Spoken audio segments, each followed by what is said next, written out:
सभी लोगों को नमस्कार। मैं डॉक्टर हिमांशु यादव पुनः आप लोगों के बीच में इस राजनीति विज्ञान विषय की जो ये बौद्धिक सत्रशाला जो चल रही है, इसमें हम लोग पुनः वार्तालाप के लिए उपस्थित हुए हैं। और आज का जो हमारा विषय है वह विषय है राज्य और सरकार में क्या फ़र्क है, क्या दोनों में समानताएं हैं, क्या दोनों को हम इक्विवेलेंट मान लें, क्या दोनों में कोई अंतर है। इस पर हमारा विमर्श होगा, क्योंकि अगर हम प्लेटो की बात करेंगे, अरस्तु की बात करेंगे, हीगल की बात करेंगे, तो ये सारे लोग कहीं ना कहीं राज्य को और समाज में कोई अंतर नहीं कर रहे थे, लेकिन पर्टिकुलर कोई ना कोई अंतर है। क्योंकि अगर हम राज्य के लिए अगर समाज शब्द का इस्तेमाल कर रहे होते तो दोनों शब्दों को अलग अलग नहीं। और एक चीज़ आपको और बता दूं कि अगर इंग्लिश में मीनिंग अगर अलग अलग है, अगर हम राज्य को स्टेट कह रहे हैं और समाज को सोसाइटी कह रहे हैं, तो अगर इंग्लिश में मीनिंग अलग हो जाती है तो कहीं ना कहीं उसके शब्दार्थ भी अलग अलग होते हैं, उसके मायने अलग अलग होते हैं। तो अगर मैं आपसे पूछूं कि आप समाज में रहते हैं या राज्य में रहते हैं, या दोनों में कौन सा पहले आया, पहले आपने कहाँ पे आप अपना जीवन के आपने प्रारंभ कहाँ से शुरू किया आपने, ये बहुत सारे सवाल एक मन में उठते हैं। इन सवालों के माध्यम से कौतूहल उत्पन्न होता है कि एक्चुअली क्या हम राज्य को, जो अरस्तु, प्लेटो, ग्रीन, हिटलर, मुसोलिनी यहाँ तक की जो बातें कह रहे थे, राज्य और समाज में कोई अंतर नहीं कर रहे थे, क्या वो सही था? क्या वो राज्य के लिए उचित था? क्या वो समाज के लिए उचित था? इन्हीं सारे मुद्दों पे, इन्हीं सारे विमर्शों पे हम चर्चा करेंगे कि क्या राज्य और समाज एक दूसरे के पर्यायवाची हैं या एक दूसरे से अलग हैं। तो मैं इसे आज जस्टिफाई करना चाहूँगा और मैं बताऊँगा कि किन कारणों से समाज पहले आता है और राज्य बाद में आता है। मैं यह आपको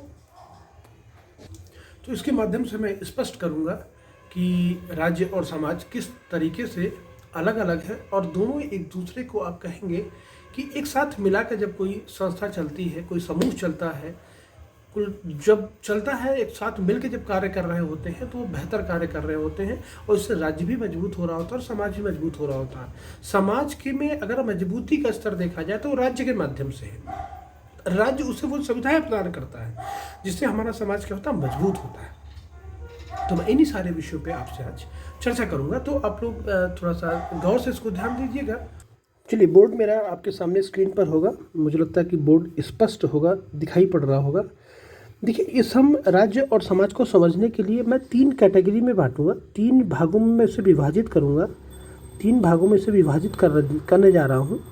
ध्यान से देखिएगा, ये जो 3 हमारे होंगे, एक पहला पोर्शन हमारा होगा प्राचीन, इसे हम नाम देंगे यूनानी विचारक का। ध्यान से देखिएगा, जब आप आंसर राइटिंग कर रहे होंगे आपको यहाँ से बहुत मदद मिलेगी, इसको हम यूनानी विचारक का नाम देंगे।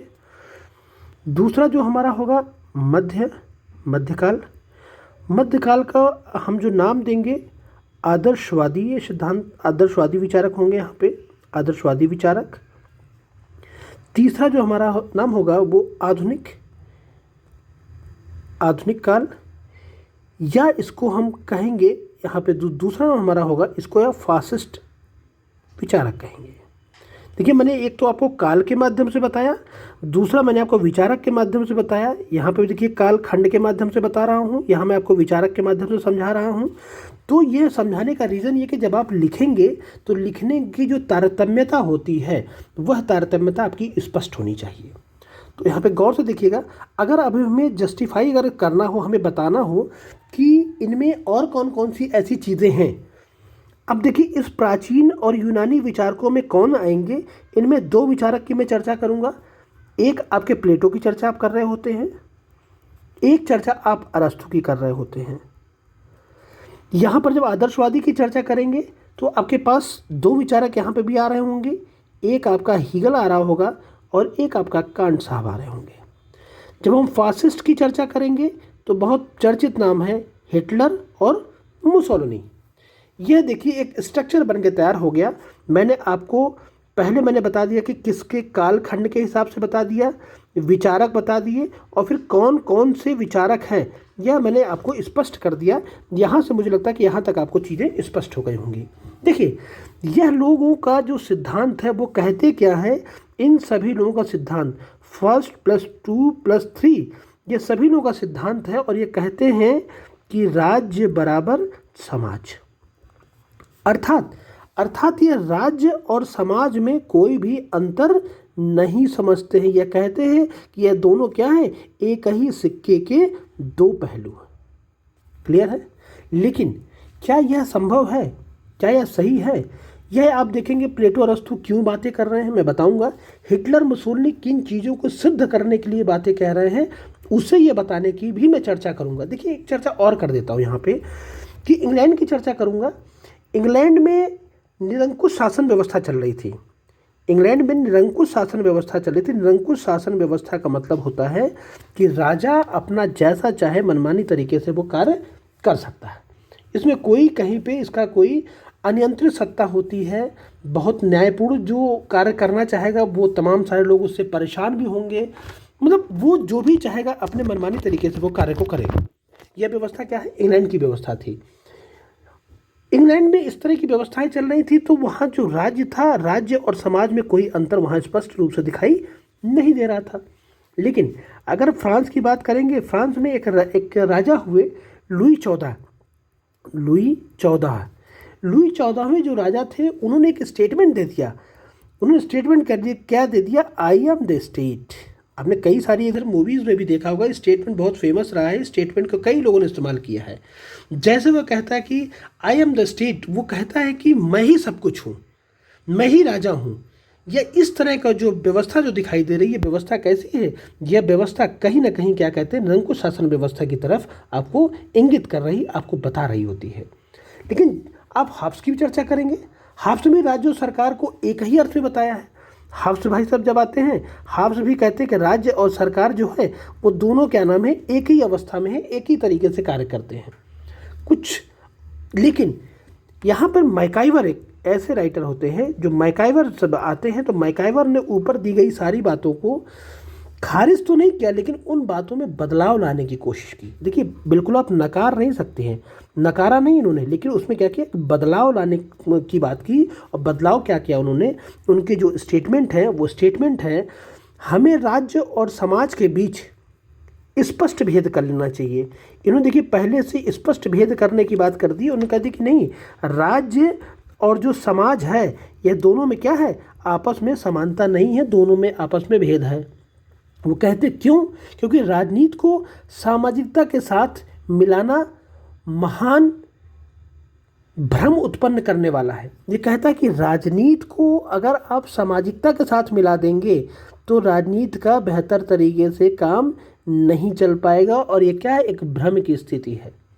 इस प्रकार अगर आप मिलाते हैं, आप समाज को राजनीति के साथ मिला दीजिए और राजनीति को समाज के साथ मिला दीजिए, एक भ्रामक स्थिति उत्पन्न हो जाती है।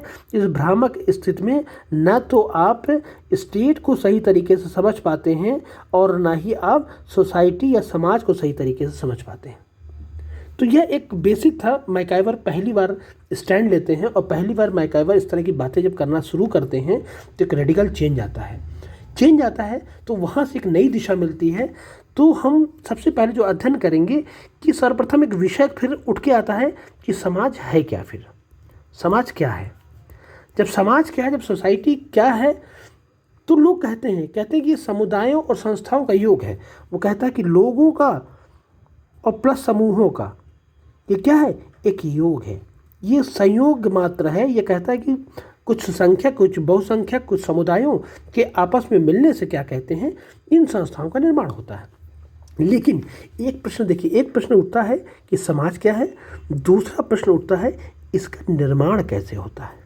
ये बहुत इंपॉर्टेंट सवाल है, इसका निर्माण कैसे होता है। भाई एकाएक तो नहीं बना होगा ना कुछ तो रीजन होगा। वो कहता है कि लोग और लोगों को समूहों या संस्थाओं के आपस से मिलने से समाज का निर्माण होता है। लेकिन इसका निर्माण क्यों होता है, तो बताता है, इसका जवाब देता है कि इसका निर्माण जो आपके सामान्य उद्देश्य होते हैं, ध्यान दीजिएगा, सामान्य उद्देश्यों की प्राप्ति के लिए संगठित एकत्रित होना ही समाज है। देखिए, अगर आप कोई भी काम करते हैं, अपने घर में भी अगर आप इकट्ठा होते हैं तो आपका एक उद्देश्य होता है कि हमारा जीवन यापन शांतिपूर्ण तरीके से चले, हम एक दूसरे की मदद करके चले।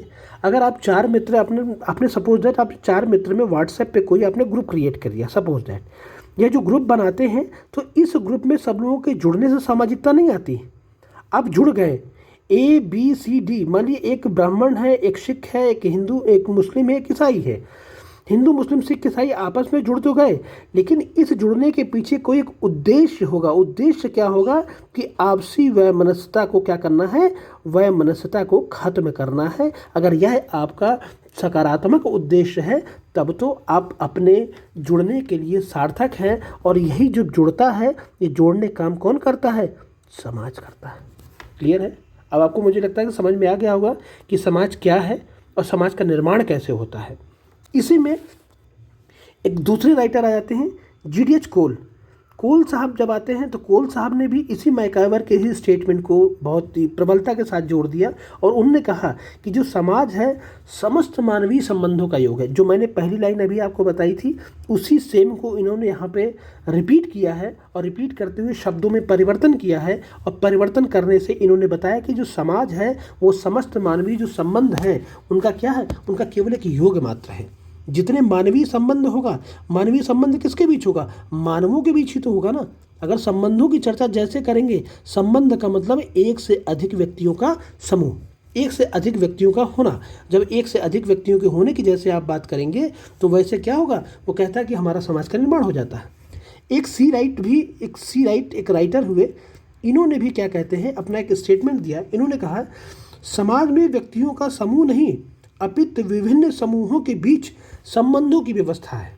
देखिए इन्होंने समाज की बड़ी अच्छी परिभाषा बताई कि इन्होंने कहा कि समाज क्या है। समाज को इन्होंने 2 तरीके से बताया। मैंने अभी आपको बताया कि जब हम संबंधों की बात करते हैं, मान ली सपोज दैट यहाँ पे BJP है, यहाँ पे आपकी सपा है, यहाँ पे आपकी कांग्रेस है, यहाँ की आपकी TMC पार्टी है। अगर इतनी सारी पार्टियां हैं तो कहता है कि समाज ये है कि जब इन सारे पार्टियों के बीच में भी आपसी संबंध बरकरार रहें। सबका उद्देश्य क्या है, जनता को बेसिक नीड्स को मुहैया कराना। सबका उद्देश्य क्या है, प्रत्येक व्यक्ति के हित की बात करना। यही तो उद्देश्य है ना। यहाँ कहता है BJP में अपना एक अलग संगठन है, सपा का अपना एक अलग संगठन है, कांग्रेस का अपना एक अलग संगठन है, TMC का अपना एक अलग संगठन है, लेकिन इन संगठनों के बीच में जो आपसी संबंध होते हैं, यही आपसी संबंधों को बनाए रखने वाला कार्य कौन करता है, समाज करता है। मुझे लगता है कि अब आपको बिल्कुल क्लियर कट यहाँ तक चीज़ें आपको समझ में आ गई होंगी। तो अगर हम सारी परिभाषाओं को लेके अगर एक लाइन में हमें कंक्लूजन देना हो, अगर निष्कर्ष के रूप में अगर हमें बताना हो कि क्या है, तो हम ये कह सकते हैं कि ये जो समाज के अंतर्गत जो विभिन्न समुदायों के साथ जो राज्य है वो क्या है, विशिष्ट राजनीतिक संस्था है, राजनीतिक समुदाय है।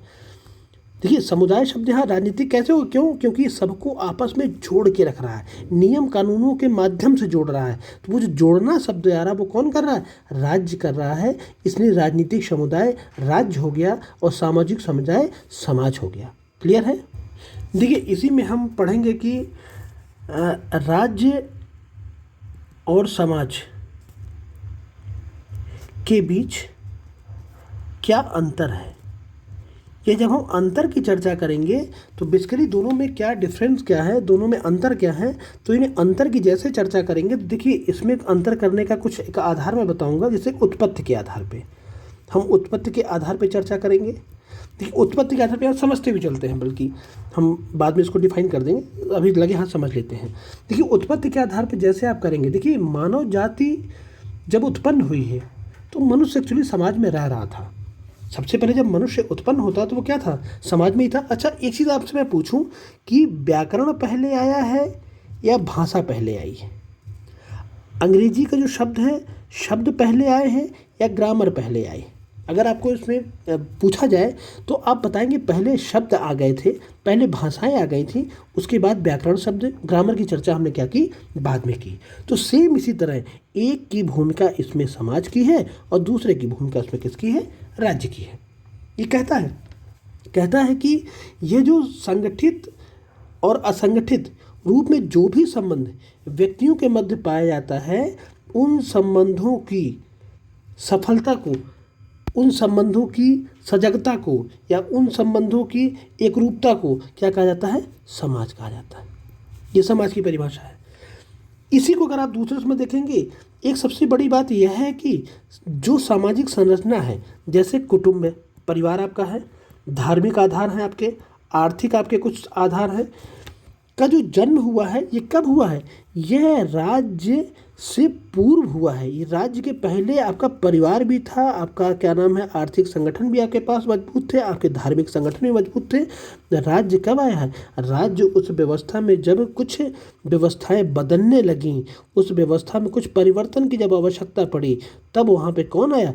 तब राज्य आया। राज्य कैसे मेंटेन करेगा? राज्य मेंटेन करेगा कानूनों के माध्यम से, सरकार के माध्यम से, संप्रभुता के माध्यम से। इनके माध्यम से क्या करेगा? इसको सुरक्षित करने की कोशिश करेगा। क्यों? क्योंकि ये राजनीतिक है और वो क्या था? सामाजिक है। तो यहाँ से मुझे लगता है क्लियर हो गया होगा कि सबसे पहले कौन आया। तो एक जो मन में आपके विभेद था कि तो सबसे पहले आपका कौन आया है? समाज आया है, राज्य इसके बाद आया है। क्लियर है? दूसरा इसमें हम जो अध्ययन करेंगे, वो हमारा जो अध्ययन करने का तरीका होगा वो प्रदेश का अंतर, लैक ऑफ बाउंड्रीज। हम दूसरे पॉइंट में लैक ऑफ बाउंड्रीज की बात करेंगे। प्रदेश का अंतर, देखिए शॉर्ट फॉर्म में हम LOB कर रहे हैं, लैक ऑफ बाउंड्रीज। जब हम प्रदेश की बात करेंगे तो देखिए समाज के लिए क्या नाम है, ये आवश्यकता नहीं, समाज की बाउंड्री कितनी भी बड़ी हो सकती है। समाज के लिए कोई बाउंड्री शब्द का इस्तेमाल नहीं किया गया है। आप किसी के साथ जुड़ सकते हैं। आप यहाँ पे रह रहे हैं, अगर आप बौद्धिस्ट है या हिंदू हैं, अब अगर अमेरिका में अगर आपको लग रहा है आपकी सामाजिक परिवेश अगर वहाँ पर मेंटेन हो रहा है, आप कर सकते हैं, कोई दिक्कत नहीं। लेकिन राज्य के लिए आवश्यक है क्या? एक निश्चित भूभाग। पहले मैंने आपको बता दिया, ध्यान रखिएगा, एलिमेंट्स में हम चर्चा कर चुके हैं। निश्चित भूभाग की जो हम चर्चा कर चुके हैं, इस निश्चित भूभाग का होना आवश्यक है, जबकि समाज के लिए किसी निश्चित भूभाग की आवश्यकता नहीं है। समाज के लिए केवल क्या है? संगठित व्यक्तियों का एक भाव होना चाहिए, एक उद्देश्य होना चाहिए, बस। लेकिन यहाँ राज्य क्या है? यहाँ राज्य की अपनी एक बाउंड्री होगी। अगर उत्तर प्रदेश में आप रह रहे होंगे तो उत्तर प्रदेश की अपनी एक बाउंड्री होगी। अगर आप पूरे भारत को अगर आप मान के चल रहे हैं, भारत में आप रह रहे हैं, तो भारत की अपनी एक पूरी बाउंड्री होगी। इस बाउंड्री के आधार पे ही आप कार्य कर रहे होंगे। लेकिन अगर आप समाज की बात करेंगे, अगर मुस्लिम कम्युनिटी यहाँ पे है, वो इराक से भी संबंध रखते हैं, ईरान से भी संबंध रखते हैं, पाकिस्तान से भी संबंध रखते हैं, अफगानिस्तान से भी संबंध रखते हैं, बांग्लादेश से भी संबंध रखते हैं। तो यहाँ पे कोई भी डिफरेंट नहीं है, कोई अंतर नहीं। क्यों? क्योंकि आपका सामाजिक परिवेश का दायरा आपका बड़ा हो सकता है, लेकिन राज्य का परिवेश का जो दायरा होगा वो क्या होगा? एक निश्चित भूभाग पर टिका होगा। वो उन्हीं भूभाग के आधार पर ही कार्य कर रहा होगा। देखिए तीसरे पॉइंट पे हम चर्चा कर रहे हैं, डिफरेंट ऑफ एम्स की बात कर रहे हैं या ऑब्जेक्टिव्स की आप बात कर रहे हैं। लक्ष्य के आधार पर भी उसमें क्या कहते हैं, आपस में भेद पाया जाता है। लक्ष्य के आधार पर देखिए कैसे भेद पाया जाता है। दो तरह के देखिए दृष्टिकोण होते हैं। एक आपका ब्रॉड कॉन्सेप्ट होता है, एक आपका नैरो कॉन्सेप्ट होता है। ब्रॉड कॉन्सेप्ट का मतलब होता है बृहद विचार, और नैरो का मतलब होता है संकुचित। इसको बृहद भी कह सकते हैं, व्यापक भी कह सकते हैं आप। देखिए जो व्यापक दृष्टिकोण होगा और जो संकुचित दृष्टिकोण होगा, यहाँ पे हमने बताया है कि जो व्यापक दृष्टिकोण होगा वह समाज का व्यापक दृष्टिकोण होगा। क्यों? क्योंकि समाज में देखिए क्या है, जो समाज के जो लक्ष्य है, मानव के व्यक्तित्व का विकास करना। इसका लक्ष्य है कि मानव के व्यक्तित्व का विकास करना, मानव के समूहों के व्यक्तित्व का विकास करना। क्या क्या चीज़ उसमें आ जाएगी? उसमें उसकी सामाजिकता आ जाएगी, उसमें उसकी नैतिकता आ जाएगी, उसमें उसके आर्थिक पक्ष आ जाएंगे, उसमें धार्मिक पक्ष आ जाएंगे, तमाम सारी चीज़ें उसमें जातिगत पक्ष भी आ जाएंगे। तमाम सारे इसमें चीज़ें क्या हो जाएंगी, समाज में इंक्लूड हो जाएगा। इवन यहाँ तक कि मरने जीने का भी उसमें जो हम चीज़ें देखते हैं वो भी आपको समाज में देखने को मिलेगा। लेकिन अगर आप राजनीतिक पक्ष में अगर जाएंगे तो राजनीति में क्या है कि राजनीतिक पक्ष में अगर आप करेंगे तो उसमें क्या कहते हैं, केवल वो एक ऐसी व्यवस्था आपको प्रदान करेंगे। व्यवस्था प्रदान करना, व्यवस्था कैसी प्रदान करना है? वह व्यवस्था ऐसी प्रदान करेंगे कि जिसके अंतर्गत विभिन्न जो समुदाय हैं, ये समुदाय कैसे ठीक प्रकार से कार्य कर सकें। यह केवल क्या है, ये एक सिस्टम केवल आपको दे रहे हैं, और सिस्टम में काम करने वाले कौन से लोग हैं, समाज के लोग हैं। इसलिए समाज का जो लक्ष्य है वो क्या हो जाता है, व्यापक लक्ष्य होता है, और राज्य का लक्ष्य केवल इस व्यापक लक्ष्य को प्राप्त कराने के लिए साधन उपलब्ध कराना, अर्थात इनका दृष्टिकोण क्या होगा, संकुचित होगा। यह केवल व्यवस्था, ये केवल पुलिस उपलब्ध करा रहे हैं, ये केवल पुलिस उपलब्ध करा रहे हैं, ये जो योजना उपलब्ध करा रहे हैं, लेकिन ये जो अप्लीकेंट जो होगा वो कहाँ पे होगा, समाज में होगा। इसलिए समाज का जो दायरा होता है वो क्या होता है, बढ़ जाता है और बड़ा हो जाता है। देखिए हम चौथा पॉइंट इसी में पढ़ेंगे, कार्य क्षेत्र का भेद। कार्य क्षेत्र का भेद, इसमें डिफरेंस ऑफ वर्क की अगर आप बात करेंगे तो यहाँ पर देखिए दोनों में थोड़ा सा बहुत आसान सा ये वो है, तो उसको बहुत दबाव में नहीं। जैसे आप समाज की बात अगर आप कर रहे हैं, समाज में प्रत्येक कार्य, जैसे आपकी सहानुभूति है, सहयोग है, प्रेम है, घृणा है, लड़ाई है, शांति व्यवस्था है, ये जो सारी चीज़ें क्या है, ये सब समाज का हिस्सा है, समाज में चल रहा होता है। लेकिन अगर राज्य की आप चर्चा करेंगे, क्योंकि ये मानवीय पहलू हैं, देखिए मानवीय पहलुओं की आप चर्चा कर रहे हैं, लेकिन अगर मानवीय पहलुओं के राजनीतिक पहलू की अगर आप चर्चा करेंगे तो वो क्या है, यह केवल क्या कहते हैं, आपको केवल लॉ की आपकी व्यवस्था कर दिया, इसने रूल्स बना दिए, इसने रेगुलेशंस बना दिए।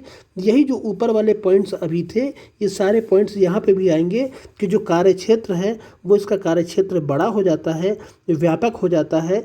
इसके कार्य क्षेत्र में समाज का हर व्यक्ति, हर पहलू इसमें जुड़ जाता है, लेकिन इसमें समाज के हर व्यक्ति को परोक्ष रूप से जोड़ा जाता है।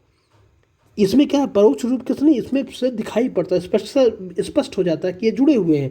लेकिन यहाँ पे क्या है, यहाँ पे स्पष्ट रूप से दिखाई नहीं पड़ता, लेकिन उसके अंतर्गत सब लोग समाहित हैं, इंक्लूडेड है। लेकिन यहाँ पे क्या है, यहाँ पे सारी चीज़ें समाज को व्यवस्थित करने के लिए, समाज को व्यवस्थित चलाने के लिए जो समुदाय बने हुए हैं, इन समुदायों को जोड़कर ये काम होता है। और इन समुदायों को जोड़ने के बाद कोई गड़बड़ी ना हो, इसके लिए केवल राज्य अपनी भूमिका का निर्वहन कर रहा होता है। पांचवा इसमें हम पढ़ेंगे संगठन का भेद है। संगठन का भी भेद है, डिफरेंस ऑफ ऑर्गेनाइजेशन का भेद है। वो कैसे देखिए है, समझ। देखिए जो अगर संगठन की बात करेंगे, दोनों में संगठन किस प्रकार के हैं। देखिए पहला जो संगठन, अगर समाज की बात करेंगे, समाज और राज्य, जो सामाजिक जो संगठन है, इसका सामाजिक संगठन का है आपका बहुमुखी विकास करना है, बहुमुखी विकास करना है। यह समाज में प्रत्येक व्यक्ति के विकास करने की बात करेगा, प्रत्येक समूह के विकास करने की बात करेगा, प्रत्येक समाज को लेके जोड़ के चलने की बात करेगा। आपस में टकराहट होंगी, टकराहट समूह में टकराहट होगी, लेकिन उसके बाद भी हर समूह अपने अपने विकास की बात करेगा। राज्य क्या करेगा, राज्य का केवल एक कार्य होगा, शांति व्यवस्था को क्या कर रहे, बनाए रखे। शांति व्यवस्था को बनाए रखने के लिए उचित साधनों की व्यवस्था करना, यह कार्य किसका होगा, राज्य का होगा। तो आप देख रहे हैं जो संगठन बने हुए हैं, इस संगठन का दूसरा कार्य है और इस संगठन का अगला कार्य है। क्यों, क्योंकि इस संगठन में जो कार्य कर रहा है प्रत्येक पहलुओं पे चर्चा कर रहा है, लेकिन यहाँ पे केवल इसका एक ही उद्देश्य है कि शांति व्यवस्था शांतिपूर्ण तरीके से यह कार्य संपन्न हो जाए। देखिए एक सबसे महत्वपूर्ण जो आखिरी पॉइंट में चर्चा करूँगा, संप्रभुता का भेद। देखिए संप्रभुता का जो मैंने पहले बताया था, एक ये और एक क्षेत्र भूभाग की भी चर्चा मैंने की थी। यह दोनों बहुत इंपॉर्टेंट है क्योंकि ये एलिमेंट्स हैं। एलिमेंट्स किसके हैं, स्टेट के एलिमेंट्स हैं। और यह जो संप्रभुता का जो भाव होता है, यह भाव क्या कहते हैं आपके समाज में नहीं पाया जाता है। क्यों नहीं पाया जाता, देखिए क्योंकि देखिए दो तरह की शक्तियाँ होती हैं, एक दंडकारी होती हैं, दंडनात्मक शक्तियाँ होती हैं, एक नैतिक होती हैं। नैतिकता की बात कौन करेगा, समाज करेगा। क्यों, क्योंकि नैतिकता का जो स्तर है, वो नैतिकता का जो कार्य है, वो कार्यप्रणाली क्या है, व्यापक है। ये जो शांति व्यवस्था बनाए रखना है, शांति व्यवस्था बनाए रखने के लिए क्या है, दंड का प्रयोग उसे करना। क्यों, क्योंकि अगर दंड का प्रयोग नहीं करेंगे तो नैतिकता के माध्यम से वह शांति व्यवस्था नहीं स्थापित कर सकते। क्या समाज को, अगर प्रश्न उठता है, क्या समाज को दंडात्मक कार्रवाई करने का अधिकार है, बिल्कुल नहीं है। ध्यान रखिएगा, केवल दंडात्मक कार्रवाई करने का अधिकार किसके पास है, राज्य के पास है। राज्य केवल दंडात्मक शक्तियों का प्रयोग करते हुए राज्य में, समूहों में, संगठनों में एक शांति व्यवस्था का कार्य कर सकता है। इसके अलावा दूसरा समाज को इसका अधिकार नहीं। समाज प्रयास कर सकता है, समाज मांग कर सकता है, समाज मांग कर सकता है। मैं आपको इनपुट आउटपुट मॉडल थियरी पढ़ाऊंगा डेविड ईस्टन की, इस चैप्टर में नहीं, नेक्स्ट ईयर में एक आएगा वो कंपैरेटिव पॉलिटिक्स में। तो वहाँ पे बताऊँगा कि कैसे वो मांग समाज करेगा और मांग करने के बाद गवर्नमेंट उसे कैसे फॉलो करेगी, राज्य उसे कैसे लागू करेगी, राज्य उसे क्या सुविधाएं देगी, राज्य उसे पालन कैसे करेगी, ये कैसे इनकी मांगों को अडॉप्ट करेगी, कैसे सुधारात्मक कार्रवाई करेगी, इन पर हम वहाँ पर बताएंगे। तो एक बेसिक सा मैंने एक आपको छोटा सा एक स्ट्रक्चर मैंने आपको बताया। अगर आप नोट करना चाहें तो कुछ पॉइंट्स में है, आप इसे नोट कर सकते हैं। मैं बोलता जा रहा हूँ, आप उसे ध्यान से सुनते हैं क्योंकि लिखना संभव नहीं है। देखिए, पहला पॉइंट राज्य, समाज और राज्य से पहले था। दूसरा, इसका मैं कंक्लूजन बता रहा हूँ। दूसरा, इसमें समाज का जो क्षेत्र है राज्य के क्षेत्र से विशाल है। तीसरा, राज्य के लिए निश्चित भूमि की आवश्यकता है लेकिन समाज के लिए भूमि की आवश्यकता नहीं होती है। चौथा, राज्य के पास संप्रभुता है और समाज के पास संप्रभुता नहीं है। पांचवा, राज्य के लिए संगठन आवश्यक है, समाज के लिए नहीं। राज्य के लिए संगठन का होना बहुत आवश्यक है लेकिन समाज के लिए, क्योंकि सामाजिक संगठन अपने हिसाब से बनाए जाते हैं। छठवां, आप इसमें कर लिख सकते हैं, राज्य समाज का ही एक हिस्सा है। सातवां, राज्य और समाज में अंतर न करना लोकतंत्र और व्यक्तिगत स्वतंत्रता के लिए खतरनाक हो जाता है। आठवां, आप कह सकते हैं, राज्य व्यक्ति के लिए बाहरी कार्य के साथ जबकि समाज बाहरी और आंतरिक गतिविधियों या कार्य से संबंधित है। मतलब इसका जो ब्रॉड कॉन्सेप्ट है वो इन 8 पॉइंट्स में समझ में आ जाता है कि जो कार्य करने की जो प्रणाली है वो समाज की विस्तृत है और राज्य की क्या कहते हैं, संकुचित है। तो एक प्रश्न उठता है मन में, क्या राज्य और समाज को बिल्कुल अलग कर देना चाहिए? क्या दोनों बिल्कुल अलग हैं? तो आप कभी भी कंक्लूजन में इसे बिल्कुल डायरेक्टली आप नहीं लिखेंगे, उसको लिखने का एक तरीका होगा। आप बताएंगे कि दोनों में भेद जरूर है लेकिन दोनों में घनिष्ठ संबंध है। क्यों? क्योंकि राज्य के अंतर्गत ही समाज फलीभूत होता है, समाज की महत्ता राज्य के ही अंतर्गत है। दोनों एक दूसरे को कहीं ना कहीं जब समुचित साधन उपलब्ध कराते हैं, चीज़ों व्यवस्थाएं उपलब्ध कराते हैं, जब हमको सामाजिक न्याय की जब बात होती है, जब हम नियम और कानूनों की बात करते हैं, जब शांति व्यवस्था बन पाती है, तब समाज शांतिपूर्ण तरीके से, बेहतर तरीके से चल पाता है। बारकर महोदय, देखिए लास्ट में एक बारकर महोदय बात और कहते हैं, वो कहते हैं कि समाज और राज्य एक दूसरे से संबंध है। ये कहते हैं समाज और राज्य एक दूसरे के साथ क्या है, जुड़े हुए हैं। यदि ऐसा ना होता तो राज्य की स्थापना हो ही नहीं सकती है। देखिए कितनी बड़ी बात कही उन्होंने, कहा कि जो राज्य की जो स्थापना हुई है इसका श्रेय किसको जाता है? इसका श्रेय जाता है समाज को। क्यों? क्योंकि समाज पहले था। तो आप कह सकते हैं समाज पिता था और राज्य पुत्र था। क्या ये कहा जा सकता है? बिल्कुल कहा जा सकता है। क्यों? क्योंकि जो राज्य की जो उत्पत्ति हो रही है वो समाज पहले था, इसकी वजह से राज्य उभर कर सामने आया। तो बहुत बहुत आप लोगों को धन्यवाद। मुझे लगता है कि जो आज का मेरा लेक्चर था, जो हमने आपसे वार्तालाप की है, यह काफ़ी कुछ आपको समझ में आया होगा। और अगर आपको कोई डाउट हो, कोई सवाल अगर आपका हो तो आप सवाल मुझे, मैंने आपको पहले बता रखा है, मेरी ईमेल आईडी है centraluniversityau@gmail.com। इस पर आप मुझे मैसेज करिएगा और मैसेज करते ही आपको इस पर मैं जवाब आपको भेज दूंगा। और मैं आशा करता हूं कि आप लोगों के लिए यह उपयोगी सिद्ध होगा। धन्यवाद।